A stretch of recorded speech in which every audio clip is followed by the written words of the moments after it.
अब आपके बारे में आपका फिर से स्वागत है, जहां आपको रूह कपा देने वाली भूतिया कहानियों और घटनाओं से रूबरू कराया जाता है, जिसको सुनने के बाद आप भी कहेंगे क्या ये सच है। तो दोस्तों, आज की यह कहानी एक होटल पर है, जिसको पूरा भूतिया यानी हॉन्टेड तो नहीं कहा जा सकता, पर उसमें कुछ तो ऐसा था जो उस होटल को दूसरे होटल से अलग बनाता था। तो चलिए सुनते हैं आज की यह कहानी।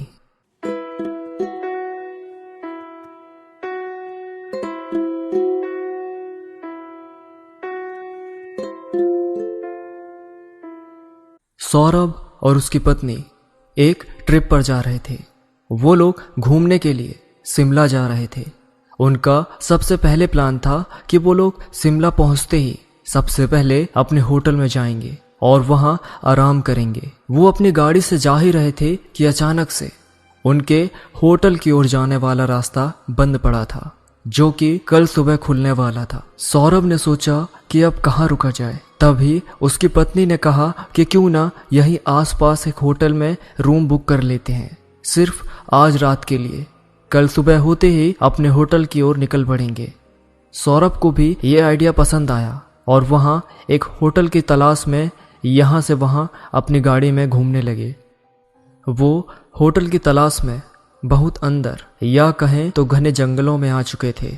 उनको कोई रास्ता पूछने के लिए इंसान भी नहीं दिख रहा था। अचानक एक पत्थर पर बैठा हुआ एक बूढ़ा दिखा जो हुक्का पी रहा था। उसको देखते ही सौरभ ने अपनी गाड़ी रोकी और उससे आसपास रहने के लिए होटल पूछा।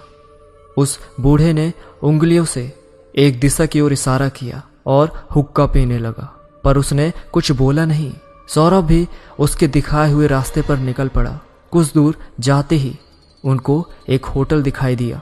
होटल दिखने में कुछ ज्यादा शानदार नहीं था, पर ठीक ठाक था। सौरभ और उसकी पत्नी होटल में गए, जहां एक आदमी काउंटर पर खड़ा था। सौरभ ने उस आदमी से एक रूम की चाबी मांगी और एक दिन रुकने के लिए बोला।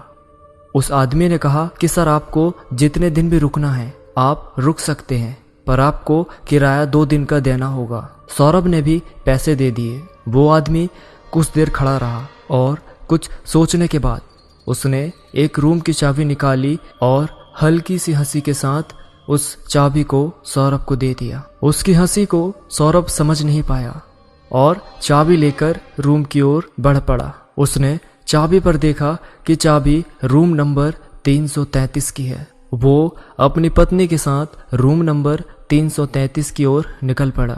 उन्होंने देखा कि पहला और दूसरी मंजिल अच्छी खासी लोगों से भरी पड़ी है, यानी सारे रूम बुक थे।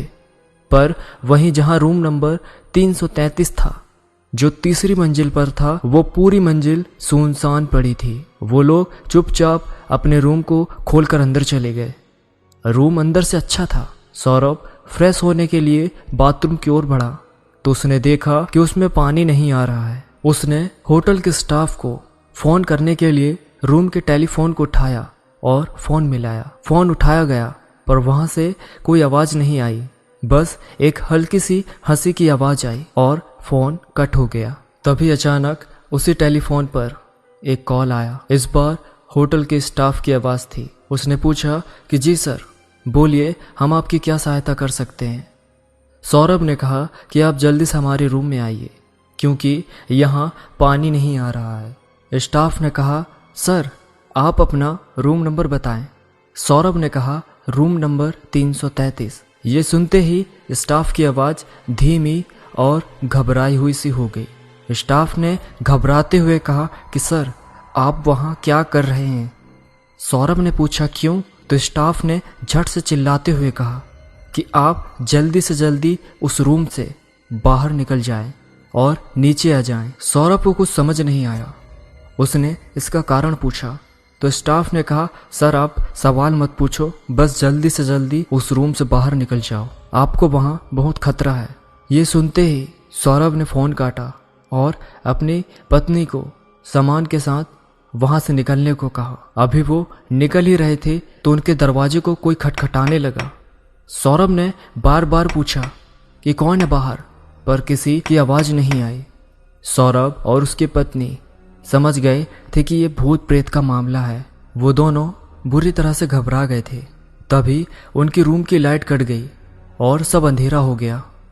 तभी बाहर से आवाज आई, सर आपने पानी ठीक कराने के लिए बुलाया था ना, मैं उसी के लिए आया हूँ। सौरभ ने सोचा कि अभी तो नीचे स्टाफ ने कहा कि ये रूम खतरों से खाली नहीं है, और अब ये कौन है जो दरवाजे के बाहर है।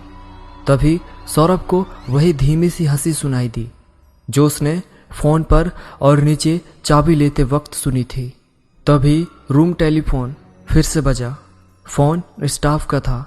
उसने कहा कि सर अभी तक आप नीचे नहीं आए क्या। सौरभ ने कहा कि बाहर एक होटल का स्टाफ आया है जो कह रहा है वो पानी को ठीक करने आया है। स्टाफ ने कहा कि सर कुछ भी हो जाए आप उस दरवाजे को मत खोलना, नहीं तो आपकी मौत आपके सामने होगी। सौरभ ये सुनते ही सहम गया। स्टाफ ने कहा कि आप अंदर ही रहें, हम कुछ लोगों के साथ ऊपर आ रहे हैं। ये कहते ही फोन कट हो गया। कुछ देर बाद दरवाजे से आवाज आई, सर आप बाहर आ सकते हैं। सौरभ ने सुना कि बाहर से कुछ और लोगों की भी आवाज आ रही है, तो उसको यकीन हो गया कि बाहर सच में होटल का स्टाफ है। सौरभ ने दरवाजा खोला और चैन की सांस ली और सभी लोग वहां से हटकर नीचे आ गए। सौरभ ने देखा कि जो स्टाफ पहले काउंटर पर था अब वहां नहीं था, उसकी जगह कोई और वहां खड़ा था। सौरभ ने सारी बात बताई सबको। तब स्टाफ ने कहा कि सर जो बंदा आपको पहले नीचे मिला था वो असल में पहले इसी होटल में काम करता था और इसी होटल के रूम नंबर 333 में उसकी रहस्यमय मौत हो गई, और आज भी उसकी आत्मा इस होटल में भटकती है, पर वो ज्यादातर रूम नंबर 333 के आसपास ही भटकती है।